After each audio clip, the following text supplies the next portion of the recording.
अब हम एक न्यूमेरिकल करेंगे, तो सभी छात्र बिल्कुल ध्यानपूर्वक न्यूमेरिकल को समझने का प्रयास करेंगे।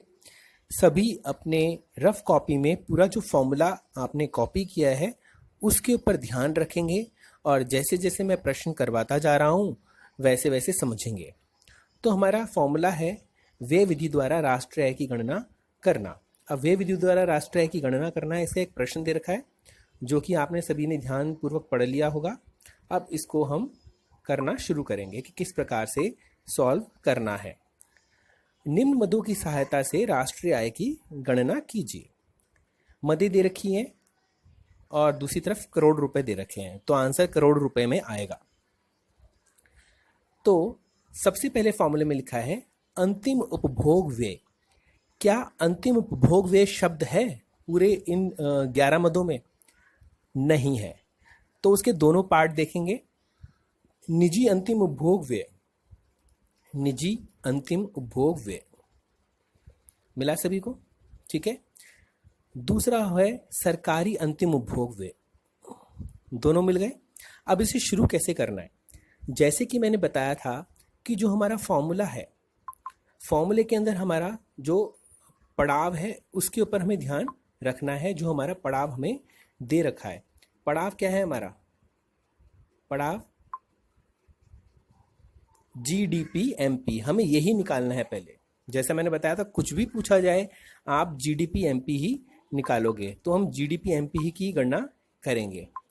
तो सभी ध्यान से देखेंगे जीडीपी-एमपी किस प्रकार से निकाला जाएगा।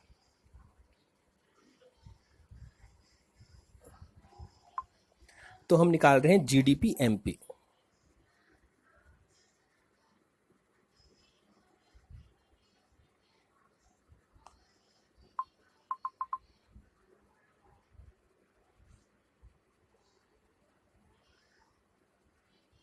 तो जीडीपी-एमपी में सबसे पहले हमने देखा अंतिम उपभोग व्यय, जिसके दोनों पार्ट हैं, निजी अंतिम उपभोग व्यय और सरकारी अंतिम उपभोग व्यय। नंबर 2 और नंबर 7 इनको प्लस करेंगे।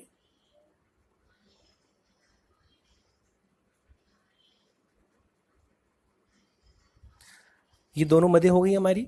उसके बाद में हमारा आता है सकल घरेलू या देशीय पूंजी निर्माण। देखेंगे क्या हमें दे रखा है। सकल घरेलू या देशीय पूंजी निर्माण नहीं दे रखा। इसका मतलब है उसके दोनों मदे देखेंगे जो फॉर्मूले में है, सभी फॉर्मूला देखेंगे। उसका पहला पॉइंट है सकल देशीय स्थायी पूंजी निर्माण। आ गया, स्थायी लिखा है इधर, सकल देशीय स्थायी पूंजी निर्माण। नंबर 4 ये प्लस कर देंगे।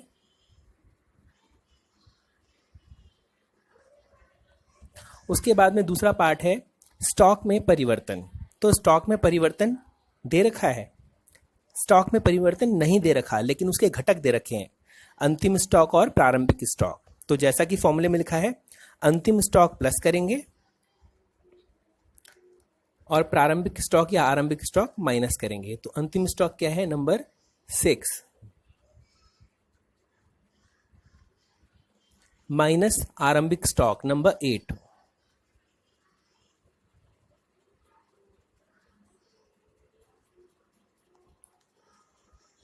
इसके बाद में हमारा नेक्स्ट लिखा है शुद्ध निर्यात।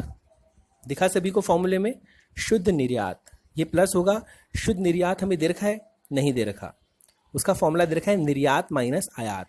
तो निर्यात कितना दे रखा है? नंबर 1 पे, तो प्लस करेंगे। और आयात, आयात क्या करते हैं? Minus, number 5। तो बेटा अब क्या आ गया, ये सारा का सारा सॉल्व करके अपने फॉर्मूले में देखो हम कहाँ पहुंच गए, जीडीपी एमपी पर। ठीक है, इसे सभी सॉल्व करेंगे। मैं वैल्यू पुट करना नहीं बता रहा, सभी सॉल्व करेंगे इस तरीके से। जब हमारा जीडीपी एमपी निकल गया, अब हमें क्या निकालने के लिए बोला जा रहा है? राष्ट्रीय आय। तो राष्ट्रीय आय निकालना मतलब क्या होता है? एनएनपीएफसी।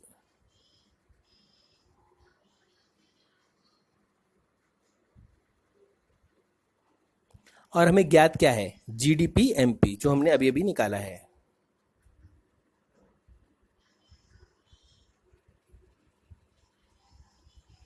इसे बिल्कुल वैसे ही चेंज करेंगे, जी से एन की ओर जाएंगे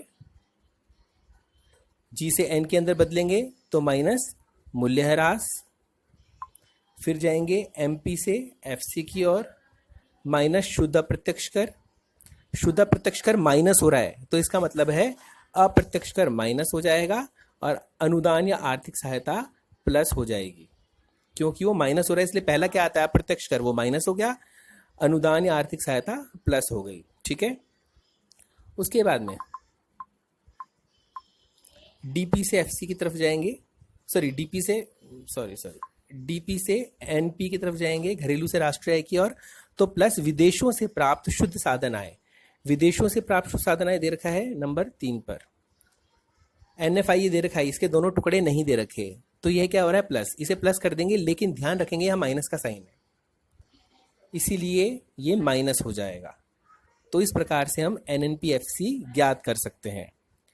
सभी इस प्रश्न को सॉल्व करके मुझे भेजेंगे। क्वेश्चन बिल्कुल ईजी है, बस फॉर्मूला सामने रख करके सॉल्व करते जाना है। तो सभी पूरा वीडियो देखें, जिसको समझ में ना आए दोबारा देखें और 5 मिनट के भीतर यह प्रश्न हल करके भेजें। सभी छात्रों ने अच्छा ट्राई किया, लेकिन एक कॉमन गलती है सबकी और सिर्फ 2-3 छात्र हैं जिनका आंसर सही है। और वो कॉमन गलती क्या है इस इजी क्वेश्चन में? आपके सामने फॉर्मूला है नकल करने के लिए, लेकिन उसको देख कर के भी आंसर गलत है। तो इसका मतलब है कि क्या ऐसे क्वेश्चंस आएंगे बोर्ड में? ऐसे ही क्वेश्चंस आएंगे जो आपको थोड़ा सा घुमाएंगे, लेकिन इसमें घूमने वाला कुछ है ही नहीं। तो शुरू करते हैं क्वेश्चन। क्वेश्चन है, निम्न मदों के द्वारा व्यय विधि से राष्ट्रीय आय की गणना कीजिए। अगर व्यय विधि न लिखा हो तो भी पता चल जाएगा मदों को देखकर कि व्यय विधि का प्रयोग करके ही राष्ट्रीय आय की गणना कर सकते हैं। और राष्ट्रीय आय क्या होती है हमारी? NNPFC, ये हमारी राष्ट्रीय आय होती है, जो सबको याद होना चाहिए कि राष्ट्रीय आय मतलब NNPFC ज्ञात करने के लिए बोला जा रहा है। अब व्यय विधि में जो पड़ाव है हमारा, वो पड़ाव सभी को याद होना चाहिए। व्यय विधि का जो हमारा पड़ाव था वो क्या था? व्यय विधि का पड़ाव हमारा था GDP MP। तो हम सबसे पहले क्या निकालेंगे? सभी फॉर्मूले में देखेंगे GDP MP।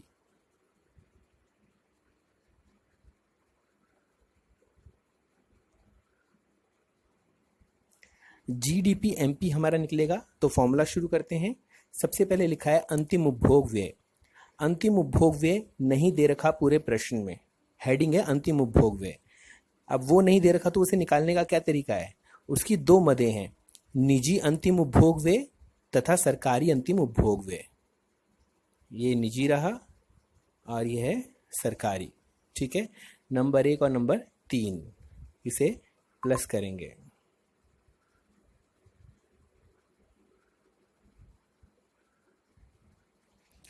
उसके बाद में हमारा फॉर्मूले में देखेंगे लिखा है सकल देशीय पूंजी निर्माण या सकल घरेलू पूंजी निर्माण। सकल घरेलू पूंजी निर्माण दे रखा है, ये दे रखा है नंबर 5 पर, तो प्लस नंबर 5। अब छात्रों ने क्या कर रखा है यहां पर कि सकल देशीय स्थायी पूंजी निर्माण और स्टॉक में परिवर्तन, यह दोनों मिलकर के बनते हैं ये।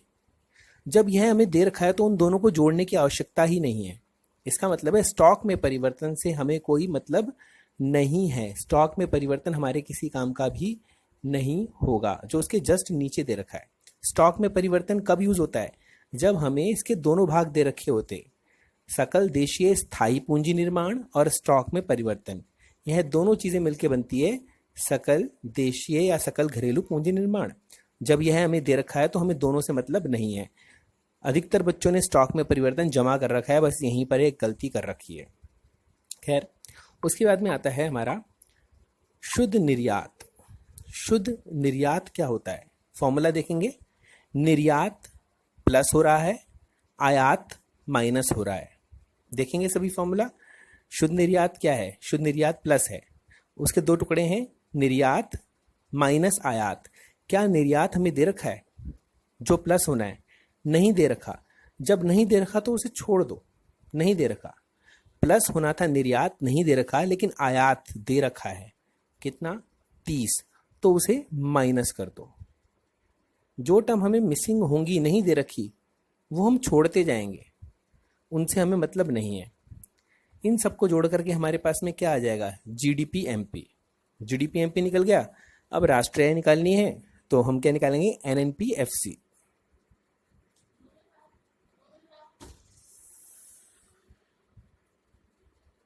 और हमें दे रखा है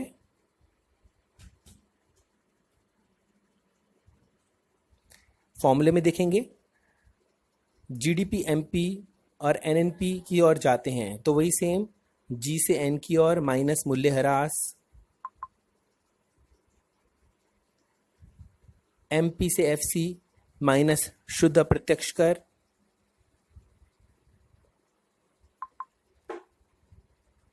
और डीपी से एनपी प्लस विदेशों से प्राप्त शुद्ध साधन आय। शुद्ध को निवल भी कहते हैं, ठीक है? तो विदेशों से निवल कारक आय, कारक आय या साधन आय एक ही बात है। यह प्लस करना है लेकिन हमारे प्रश्न में -40 दे रखा है तो माइनस कर देंगे। तो अभी सभी स्टूडेंट्स क्वेश्चंस को करेक्ट करके, सही करके आंसर भेजेंगे।